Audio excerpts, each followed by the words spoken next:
Halo semuanya, selamat datang di edisi sharing bareng aku, Amalia Aswin. Hari ini aku akan sharing tentang perjalanan tes menuju PPDS Anak FKUI. Sebelumnya yang aku share ini adalah pengalaman aku tes PPDS untuk pertama kalinya. Aku mendaftar untuk periode penerimaan Juli 2024, sehingga aku menjalani rangkaian tes itu antara bulan Maret 2024 hingga Juni 2024. Apa aja sih tahapan ujian yang dilalui? Totalnya ada 6 teman-teman. Kita bahas satu-satu ya. Yang pertama adalah SIMAK UI. Ini merupakan gerbang menuju PPDS. SIMAK UI Pasca Sarjana itu terdiri dari TPA dan Bahasa Inggris. TPA-nya sendiri ada 100 soal, terdiri dari verbal, kuantitatif, serta logika. Untuk Bahasa Inggris itu ada 90 soal, terdiri dari structure dan reading. Belajarnya dari mana? Sebelumnya teman-teman harus tahu bahwa SIMAK UI Pasca Sarjana itu berbeda dengan S1. Kalau teman-teman lihat di Gramedia, itu kebanyakan buku-buku dari SIMAK UI untuk S1. Aku juga sempat salah beli kemarin. Dan TPA SIMAK UI itu berbeda dengan TPA Bappenas. Jadi kalau teman-teman mau belajar, jangan gunakan buku TPA Bappenas. Ini bukan nakut-nakutin, tetapi soal dari TPA SIMAK UI itu lebih kompleks dibandingkan TPA Bappenas. Sehingga untuk belajar SIMAK UI Pasca Sarjana, teman-teman bisa beli bukunya via online shop. Tips dari aku, belajar SIMAK UI ini benar-benar harus dari jauh hari teman-teman. Harus banyak latihan soal dan simulasi tryout. Aku sendiri udah nyicil belajar sejak 2 tahun sebelum tes, sehingga waktu mendekati ujian, aku tinggal review apa yang telah aku pelajarin. Yang kedua adalah MMPI. MMPI ini adalah tes psikologi untuk mengetahui tentang diri kita. Ada 500-an soal yang perlu dijawab dengan pilihan ya atau tidak. Ini tes yang mudah karena tidak perlu dipelajari, tapi rentan sekali mengulang. Tips dari aku, teman-teman sebaiknya rehatkan pikiran sejak 1 minggu sebelum tes. 1 hari sebelumnya jangan ada belajar, banyakin ketawa aja, habisin waktu sama keluarga, cerita-cerita, dan sarapan sebelum berangkat. Apa adanya aja teman-teman, sesuai dengan diri sendiri, karena nggak ada jawaban yang benar dan nggak ada jawaban yang salah.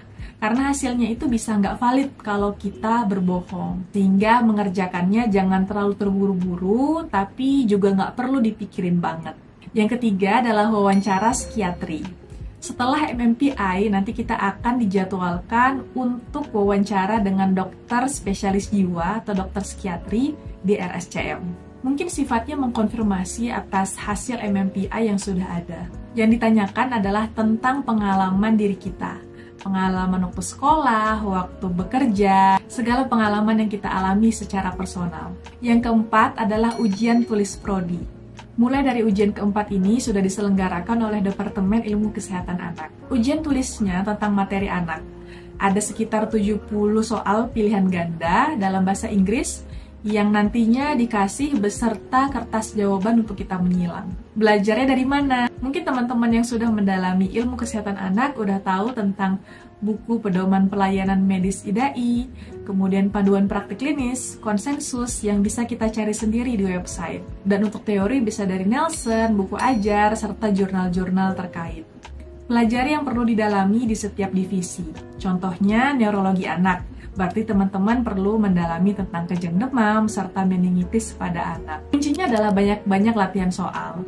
Buat teman-teman yang butuh bimbingan, mungkin bisa ikut les PPDS yang udah banyak bertebaran. Tapi itu bukan keharusan, karena banyak juga yang bisa belajar sendiri. Tips dari aku, belajar dari jauh-jauh hari juga.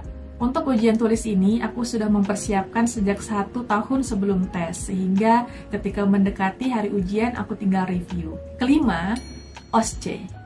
Pasti teman-teman udah familiar dengan OSCE. Di periode aku ujian, itu ada 6 station dan 1 istirahat. Tentunya kalau teman-teman udah pernah ikut APRC atau Resneo, itu ujiannya sama persis seperti itu. Untuk OSCE ini mungkin perlu teman belajar untuk latihan bareng. Yang keenam adalah wawancara prodi. Ini adalah tahap terakhir dari semua rangkaian ujian. Di sini, teman-teman akan diwawancarai oleh 3 konsulen dan ditanya mengenai latar belakang, akademik, serta kesiapan menjadi seorang residen. Teman-teman search aja di Google, kompilasi daftar pertanyaan wawancara PPDS. Itu pertanyaannya persis seperti itu. Usahakan sudah mengenal diri sendiri, sehingga teman-teman bisa menjawab pertanyaan dengan baik. Tips dari aku, mungkin ini untuk semuanya, persiapan itu harus dari jauh-jauh hari, agar teman-teman nanti nggak kelabakan ketika mau ujian. Harus dipersiapkan dengan matang untuk setiap ujian yang akan dijalani. Tapi harus ingat bahwa semua persiapan itu akan sia-sia kalau dalam hari H nanti teman-teman nggak bisa mengerjakan dengan optimal. Sehingga usahakan badan dijaga agar selalu fit dan sehat. Nanti ketika hari H, usahakan berangkat lebih cepat dan sampai di lokasi ujian itu 1 jam sebelum dimulai. Kemudian sarapan teman-teman, ini penting banget. Meskipun kalian nggak terbiasa sarapan, ketika kondisi lagi tegang, itu sangat menguras energi banget. Sehingga bisa berdampak ke kinerja otak yang tidak bisa bekerja secara maksimal. Jangan lupa yang utama adalah berdoa. Minta doa dan ridho orang tua, minta ridho kepada keluarga di rumah, banyak-banyak minta maaf sebelum berangkat, kemudian serahkan semuanya kepada Allah dan yakin bahwa Allah akan memberikan yang terbaik. Oke, segitu dulu dari aku. Jangan lupa like, comment, and subscribe. Komen juga kira-kira kalian pengen aku share tentang apa lagi. Sampai jumpa di video selanjutnya.